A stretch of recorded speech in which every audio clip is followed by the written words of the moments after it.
سلام عرض ارادت خدمت شما نازنینان فالوورای تیک تاک و همچنان یوتیوب. امروز یک آهنگ صاف امیتر عاشقانه که کلی عاشق هستن درد میکشم و گرده ما زنگ گرفتم.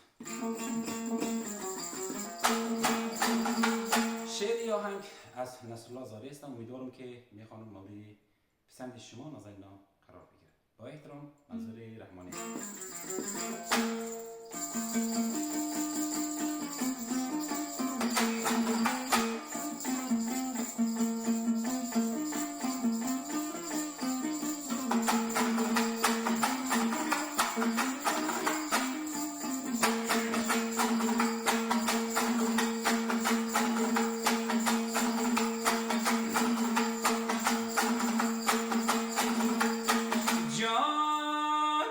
شاباش که ما ورقه تو باشم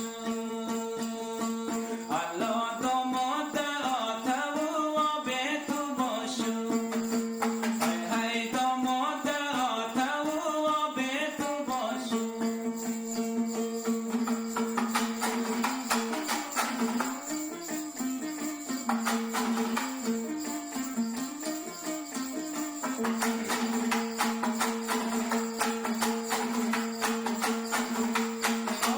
باشی تو یاری بندی دل من الله مجنون واری من دیوانه تو باشم های های مجنون واری من دیوانه تو باشم